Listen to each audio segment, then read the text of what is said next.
Car mascots tell the story of sculpture in the first half of the 20th century. A car mascot, also called a hood ornament, is a small statue, image, or symbol on the hood of a car. They were on virtually every car from the 1910s to the 1950s. Mascots helped people differentiate themselves. They provided the means to publicly display their personal interests, social position, wealth, taste, etc. For some people, and especially in Europe, the mascot could be as important as the car itself. There are two primary types of car mascots. Mascots are made and sold by automobile manufacturers, for their brands are called factory mascots. In contrast, accessory mascots were made by individual artists and independent foundries, and were used on any car brand. Factory mascots were extremely useful to auto manufacturers. They were a simple way to convey a brand's image and to advertise the brand. From the mid-1920s through the 1950s, most car companies would introduce a new mascot design whenever they introduced a new automobile model. It is estimated that over 7,000 different car mascots were created. While the vast majority were made of metal, about 100 were made of glass. Several European and British companies manufactured or sold glass mascots. Lalique is the best-known glass mascot manufacturer, and their mascots are the most highly regarded. As might be expected because of their use on cars, popular mascot themes involve speed, power, endurance, elegance, and prestige. Favorite early mascot subjects were goddesses, usually nudes or semi-nudes, mythology, horses, greyhounds, rams, eagles, and Native Americans.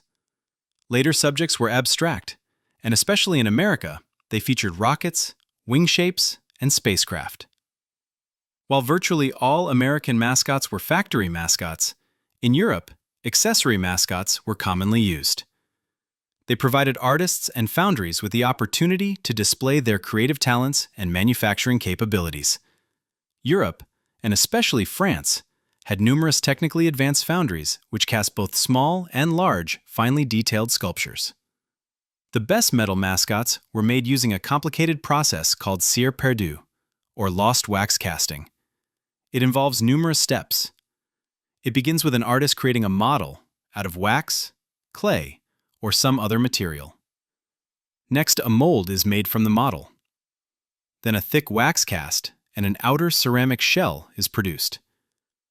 Molten metal is poured into the ceramic shell, which melts the wax.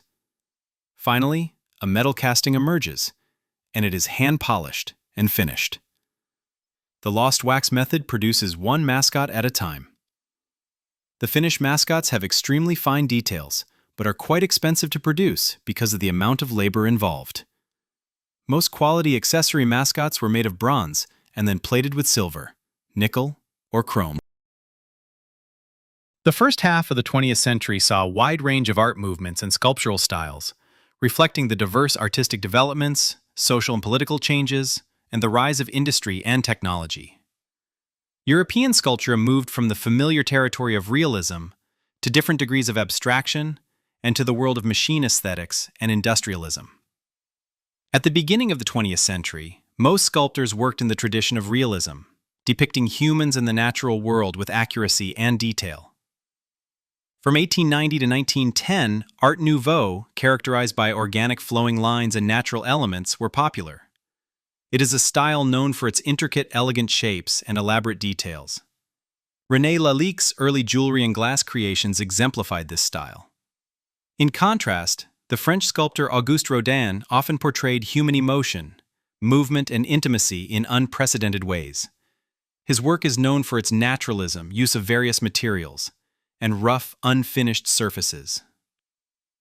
Just before World War I, Art Deco first appeared in France. Art Deco is a mixture of different styles united by the desire to be modern.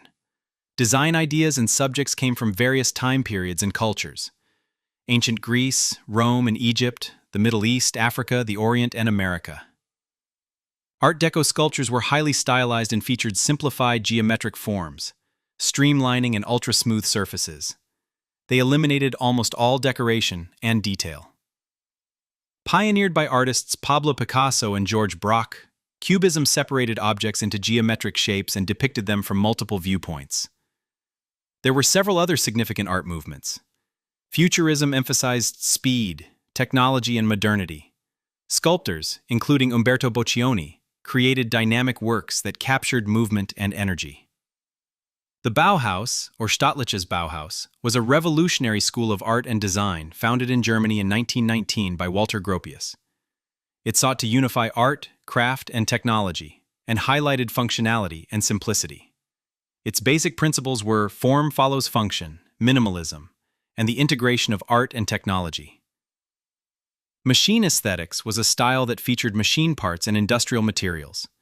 It included sculptures and car mascots by Jan and Joel Martel and François Roques of Hermès. Europe also saw significant developments in graphic design. French designers like A.M. Cassandre and Paul Colon led the way. Their work was characterized by bold geometric shapes and vibrant colors, which became iconic in the world of graphic design. In the first half of the 20th century, France was the art center of the world. Paris had the leading artists and schools of art, and artists from every country flocked there. They studied painting, graphics, design, and sculpture. These artists were open to novel ideas, and they inspired and competed. Paris was also the fashion capital of the world. It was home to high-fashion boutiques like Cartier, Lalique, Chanel, and Hermès, which sold jewelry, luxury goods, and haute couture clothes. The mascots in this book are grouped by type: British factory mascots, European factory mascots, women, men, animals, machine aesthetics, and miscellaneous.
I took the car mascot photos.